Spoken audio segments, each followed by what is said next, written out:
te dem xooli ci ki nga xamante ne nag moo tëj affaire yi mu tëjee ko ak reeram nga daal di koy invité dîner ñu dem xooli élément Nastu te ñëwaat ci plateau bi. yoo xamul sa bopp may xam naan ma añ si ma ak sama xarit sama ceeb bii nga bëgg ma kaa lekkal bu ma ko def yaag sa xarit xamoo leen seen bopp ma seen jot.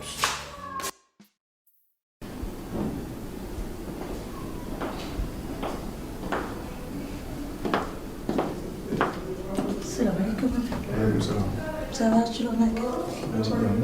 ana Chérif. Chérif mi ngi si biir. Nash baby. Tu es toute belle. Merci, toi aussi. Comment? Ça va. Tu as vu papa? Ce gars-là, c'est qui celui-là? Mais c'est mon ami d'enfance, je t'avais parlé de lui. Bon, attends, je m'en fous de ça, moi. Dis pas ça, de l'idée. Et après? Je suis pas venue ici pour que tu me parles de ton ami d'enfance. Mais attends, ton bëgg ngeen xamante. Lola, on fait. Je sais, mais on va passer du temps. Tu commences à gâcher la soirée. Non, non, pour le définir. Bah si. T'es jalouse, mais c'est un mec. Non. mais bàyyi chef. Oh, mais Bandi, ñu seere bàyyi saa dama war a dugg bàyyi. Bandi. mais sa jabar jaa ngi nii de. xamaguma carrément yow fan nga toll ak lan mooy sa niveau d'engagement ci ménage quoi ci sëy ci mariage. ak quand le mariage kañ nga pare pour sëy par exemple tey su ma la naroon def demande damay xaar une semaine un mois une année deux xaw ma man loolu mooy suma Thiès. idée boobu noonu idée mariage boobu ci yow la des soo ko bëggee tey wala suba yaa ko teree neex. non mais man pare naa. tey samedi suba dimanche su ma la ñaanee nga sëyam. exactement demain dimanche. Nash baby bul boo andee sa bopp mooy. yaa ma moom yaa ko teree neex.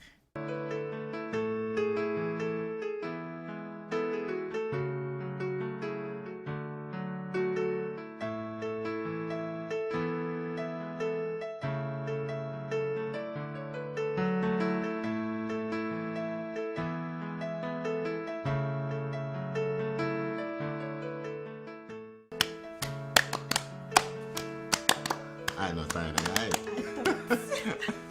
ñu seetaanandoo ko ñun ñëpp Nastu moom li may wax ci moom du bari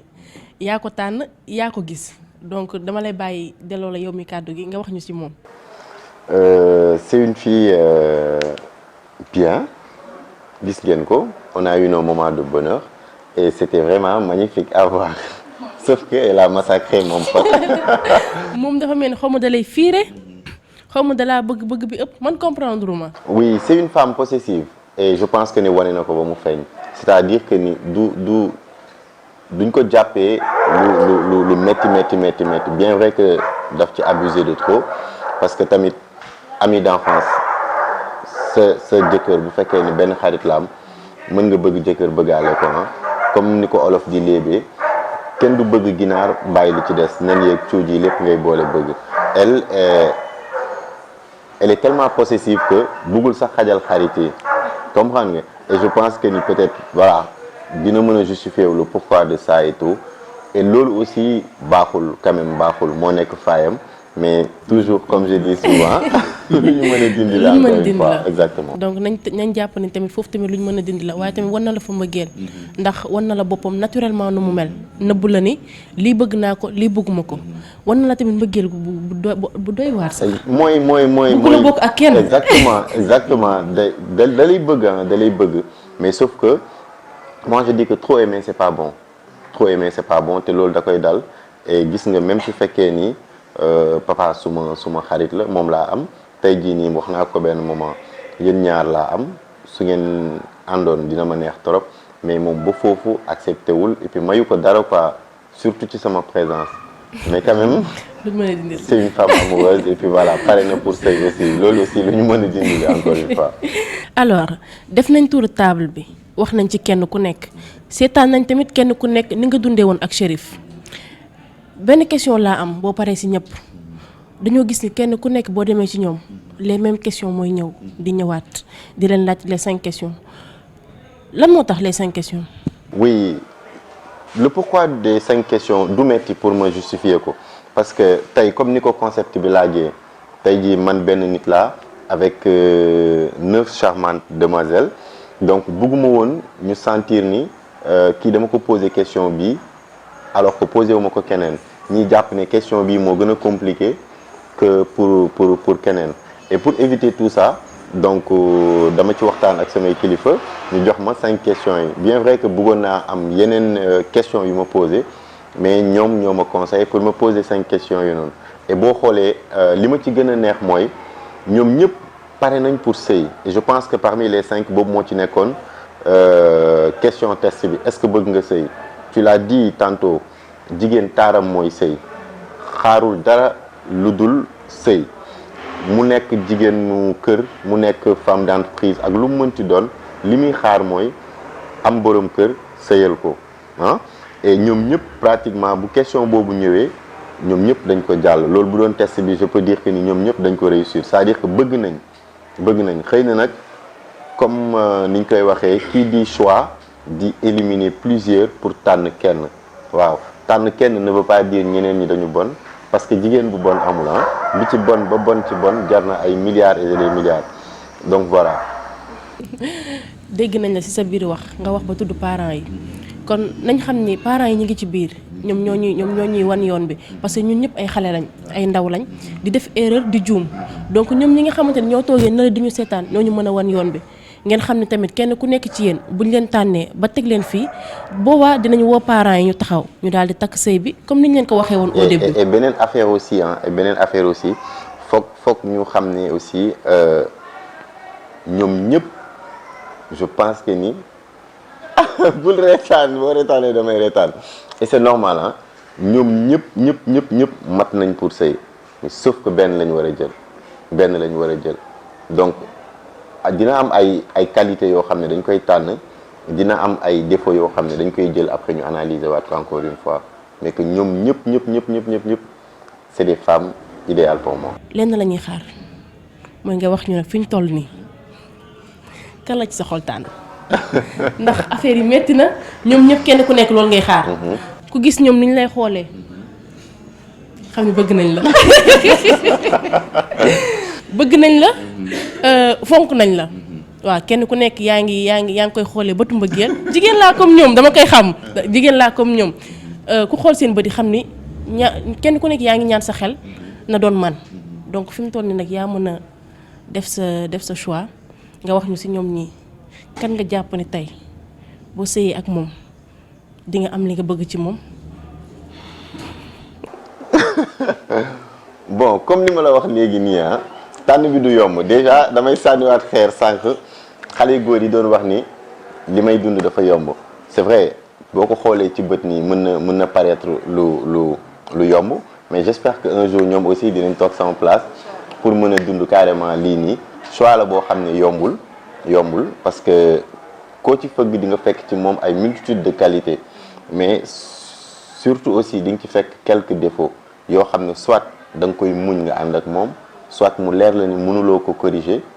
nga bàyyi keneen corriger ko comprendre nga mais lu ñu mënul corriger amul moo tax à chaque fois je termine mes phrases avec lu ñu mën a dindi la soit man Chérif dama koy dindi wala boog un Modou wala un Doudou wala un Beydi ou un Makhtar mën ko dindi. ay jigéen lañ ay ndaw lañ tamit tollu ci sëy tamit taxul ñu mat ko ndax kenn du ko mat waaye tamit dañuy xaar ci yéen góor ñi ngeen mottali ñu ñoom ñëpp kenn ku nekk ci ñoom. am na li nga xamante ne war na mën a téye foyer mais tamit défaut ñëpp ko am muy yow mi toog muy ñoom ñi tamit donc yéen a ci mën a jàpp def leen ay femmes idéales yar leen mottali yar gi nga xamante ne seen ay parents defoon nañ ko ci ñoom donc bul gis ni kii nii li nekk ci moom mënul dañ kenn ku nekk mën nañ la yaraat parce que jigéen bu xasee bëgg xale la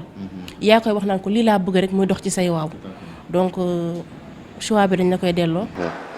bon man aussi. comme ci sama biir wax da ngeen di dégg souvent je parle des parents comme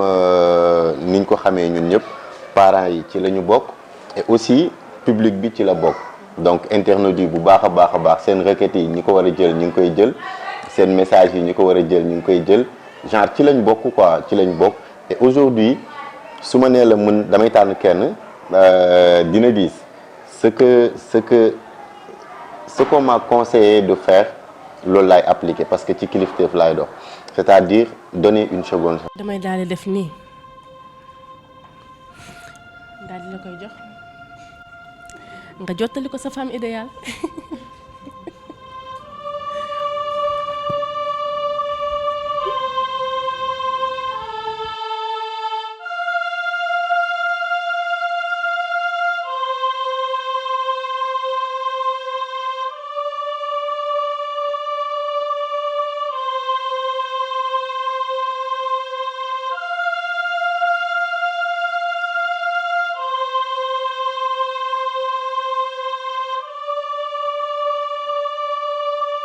Chérif dafa mel ni yombul de. non yombul franchement yombul. du mën a yomb nag. parce que da nga dajale jigéenu Sénégal yi rafeti te tamit nekk ay xale yu baax ñoom ñëpp kenn ku nekk comme ni nga ko waxee amul loo xamante ne dañ ne kii mënuñu ko dindi ci moom donc amuñu tey kon sikk buñ mën a jàpp li des rek mooy nga xool ki sa xol tànn nga fas yéene nekk moom te nga xam ne ki nga tànn sax moom ñeneen ñi ñoo yem matuñu yaa leen di mottali ndax yaay góor te yaay kilifa donc jéemal rek. de toute façon li ma mën a wax ba wax ko mooy ak képp ku ñu mënti choisir parce que moom moo war a gagner mais ñeneen ñi aussi elle n'est pas déméritée parce que bonuñu ñoom ñëpp tey jii nii su yomboon choix bi je pense que ni du ma sax traîner damay ñëw rek jël ku ci nekk gis naa ci yow ay qualités yoo xam ne voilà mën nga nekk la femme idéale de Chérif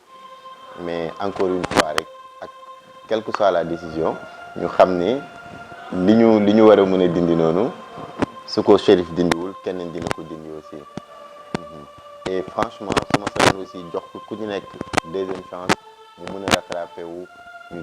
demaat ci yeneen aspect mais vu que voilà c'est un peu compliqué et que les parents sont là ça va être chaud ça va être chaud ça va être chaud.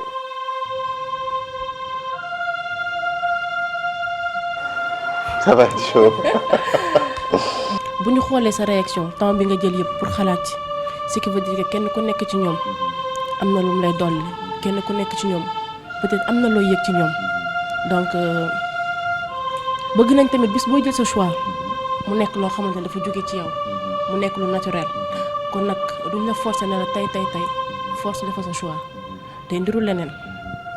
ci loolu nangul nañ la may la nga dund ak ñoom deuxième chance nga gis leen ci beneen facette. tout à fait. ñoom ñi toog ñi ñëpp nga dundaat ak ñoom ñu xool leen ci feneen xool ñoom tamit nan la ñuy doxalee je pense que suñ defee noonu dina yomb ci yow. ça va être mieux ouais. Comme ça. waaye tamit bu ñu xoolee ñi nga jundal ñëpp ñàkkul am na ñoo xamante ne tey jii gis nga ni ñoom bien vrai que bonuñu mel amuñu jikko ju bon mais gis nga nit ñi peut-être mënoo avancer ak ñoom mënoo dem ba ñooñu doon sa femme idéale donc buñ sañoon tamit nga leeral lañu foofu. waaw je pense que ni sax loolu mooy gën a simple parce que su ma sañoon 9 yëpp laay joxaat une seconde chance parce que ñoom ñëpp mérité nañ ko mais su fekkee ni mën naa éliminer 2 aussi mooy gën a yomb franchement mooy gën a yomb pour que tey ma jël la femme idéale de Chérif donc tey jii nii ci sama discours depuis le début dama ciy génne wàllu waajur yi bu baax a baax notamment ma mère. su ma jëlee jigéen boo xam ne tey jii nii ni ngay dundee xawul ànd ak man sama gëm-gëm ak sama bëgg-bëgg côté parent automatiquement blocage dafay am donc je pense que ni ki may njëkk a éliminer mooy sama jongoma ji borom joganal bu neex bi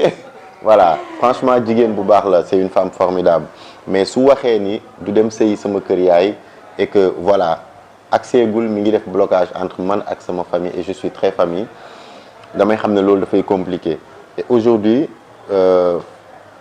ci jamono ji fi mu toll le mariage se conjugue à 3 parce que famille yi ci lañ bokk ça va être très difficile pour ñu voilà ak ni mu taxawee ak ci mère bi les appels comme ni ñu ko gisee ça risque d'être un souci je pense que ni moom mën na bañ a mën naa ko éliminer quoi. bu weesoo Adja Nafi. bu weesoo Adja Nafi aussi. par rapport ak côté famille côté yaay Mounass mën nañ ko éliminer moom aussi c'est une femme formidable hein, sauf que côté boobu aussi li tax ma mën ko éliminer par rapport aux autres mooy que dégg naa appel bi ni muy waxee ak yaayam et je me dis que ni am na yenn comportement bu ko jigéen amee envers sa mère mën naa njort ni da koy def ak sama yaay comprendre nga et puis voilà ak le fait que mu daw jàng et tout mën naa ko baal et puis même su ma ko mënul defal comme je dis souvent rek beneen góor xëy na dina mën a réparer loolu noonu et puis voilà comme ça je reste avec les 7 pour leur donner une seconde chance. d'accord comme ni ngeen ko gisee yéen ñëpp tey Chérif waroon cee tànn kenn ci ñoom waaye am ci mbetteel ci ñoom ñëpp ñu joxe lu ñu warul woon a joxe won ko mbëggeel won ko lépp donc tey ji mu doon ko dis trop pour mu def choix wam waaye mu ñaan leen pour dund ak ñoom ci feneen xool leen nan la ñuy dundee réellement gën leen a xam waaye ci kaw loolu mu daal di éliminer ñaar muy Adja Nafi ak Mounass daal di des ak 7 jigéen ñi war a ànd ak ñoom ci feneen. te dama lay bëgg sax benn suggestion lay bëgg par rapport ak loolu c'est en ce sens que je vais lancer un appel aux internautes pour leur dire que ni ñoom aussi ci jongante bi la ñu bokk ah dama leen di compter comme sunu membre du jury et que seen vote day compter seen participation day compter et que comme ni ma ko waxee sànq y a une équipe boo xam ne mi ngi tenir en compte commentaires yi mi ngi tenir en compte votes yi et que man aussi dinaa jël 40% des votes et que public bi aussi j'attends beaucoup d'eux parce que dinañu gis candidats yëpp ñun on est là sur les feux de l'action ñoom aussi am nañ ci wàll bu ñuy jouer et que voilà ñu ngi xaar lu bari ci ñoom aussi. non ñoom dañ cee am partie bu am solo. parce que boo xoolee 40% lañ nga moom. donc ñoom ñoo la ëppale. seen doole lañ gën a soxla seen ay vote lañ gën a soxla ñu ngi nii ñoom ñëpp xam ngeen leen léegi. li des mooy kenn ku nekk wax kan la gis ne mën na nekk femme idéale ngeen jàppale ko Chérif mi ndax choix bi yombul. du yomb yaa. dañuy jóge foofu daal di dem xooli ci réaction candidate yi yëpp kenn ku nekk nan nga gisee décision Chérif. waaw choix bi moom dama koy rafetlu rek ndaxte tamit boo seetee ba seet ñun ñëpp ay femmes idéales lañ te boo xoolee nul n'est parfait loolu laa ciy déduire donc damay wax nit ñi ñu xaaraat ko. daal di xaar yenn 7 candidates yi ñu daal di def ku ci nekk wane ni nga mënee wane sa bopp et tout macha allah di leen fàttali rek ne leen compétition bi dañ koy def ci ni mu gën a neexee di leen wax ngeen seetaan ko et tout. choix bi moom dama koy rafetlu bu baax a baax macha allah damay rafetlu choix bi mu def parce que daf ñu mayaat beneen sens ñu gën a xoolaat suñu bopp gën a xoolaat ñun ñooy kan gën a defaraat suñu jikko yi parce que macha allah sama jëkkër Chérif moom. jëkkëru njëkkante la comme suñu mayaatee beneen chance dañ ciy nekk waa ñaan yàlla rek jël ndam li mu takk ma jàmm ak salaam dëkk bi toj. en fait 2 aventure bi mën nañ xaar ci man lu nekk comme nag dama abonné di ko delloo ñu jàpp ma xam ne dama abonné kon xam nga ne moom sama 2e saison du demee noonu dinaa génn ci beneen facette li nga xamante ne nag moom la góoru Sénégal yëpp bëgg muy jigéen bu baax jigéen bu normal jigéen joo xamante ne day doylu ci lu mu am ñu jéem a génn foofu rek lu ñu yàlla jox rek ñu jël. damay rafetlu d'abord li mu def li c'est-à-dire décision bi mu jël di wax ñi nga xamante ne dañ leen éliminer elles n'ont pas démérité donc peut-être affaire émission bi tournure bi mu jël la rek parce qu'à la base kenn jour Saint-Valentin bi la ñu waroon a tànn la reine donc peut-être après affaire yi ni mu demee la rek mais bon di rafetlu en tout cas vraiment les choses. réellement ci incarner une femme possessive. Je suis possessive d'une femme idéale. Pourquoi je suis possessive? Parce que dans ma bëgg sama Nutella, je suis amoureuse de lui, raison pour laquelle ma xaw fa siis xaw fa soxor bëgguma ko partager ak kenn su ma sañoon man ak moom rek lay doon keneen du dugg suñu diggante par exemple ses amis voilà. Alors ça m'a fait un plaisir parce que elles n'ont pas démérité mais juste que peut-être seen sens moo ci nekkul rek moo tax mais yoon yemul ci benn ñun ñi nga xamante ne nag ñun la yàlla def ñu bokk ci 2e tour bii nii ku ci nekk boo sañoon tey ngay ñaan rek ndam ñëw ci yow mais yàlla baax na daal choix am bi mu def nii maanaam nekkul lu ñaaw mais ñu gën a góorgóorlu rek pour xoolaat daal incha allah. Vraiment bi mu demee ba ne moom mënutul tànn kenn day maintenir 7 éliminer 2 sama tiit wàññeeku na nànk après nag finalement bi mu décidé éliminer yeneen ñaar muy Adja Nafi ak Mounas dama def benn ouf de soulagement parce que lu métti compétition la nit ku nekk boo nekkee ci jongante da ngay ñaan yàlla gagné même su fekkee ne nag que le meilleur gagne la ñuy wax waaye damay ñaan yàlla nekk meilleur bi ba nekk la femme idéale. comme ni ñu ko gisandoowee ñun ñëpp gis nañ suñu ay réaction femme idéale yi toog par rapport ak décision wu Chérif tamit ñu nangul ko donc du ñu def lu dul di leen jox rendez-vous très prochainement ci seen deuxième partie wu la femme idéale. du ñu def tamit lu dul remercier ki nga xamante ne tey moo fi jaar defaral ma ba mu baax muy Ousmane nekk fële ca rukk disquette xale bu ñemee risque boobu ngeen mën ko jot tamit ci numéro boobu nekk ci baawu écran bi waaye dama leen di fàttali yéen internet yi que am ngeen ci wàll ndax Chérif mi 40% dong la ci am 60% yi yéen a ko moom donc dee leen seetaan di aimer di commenter di fa bàyyi tamit ki nga xamante ni yéen bu ngeen sañoon mu nekk la famille idéale waaye duñ tàggatoo te nuwuñ ki nga xamante ne mooy Bambara Sour borom tarkal la mu jaar ak fii ak suñu femme idéale yi solal leen ba ñu baax di yor nag ay t-shirt 100% coton couleur bu ngeen bëgg am na lu ngeen bëgg tamit mu imprimer leen ko ci donc ngeen mën ko jot tamit ci numéro boobu nekk ci baawu écran bi ñu leen di jox tamit rendez-vous deuxième partie wu la femme idéale bi di leen remercier ñi ma bokkal plateau bi yëpp di remercier aussi équipe technique bi di leen jox rendez-vous très prochainement incha allah.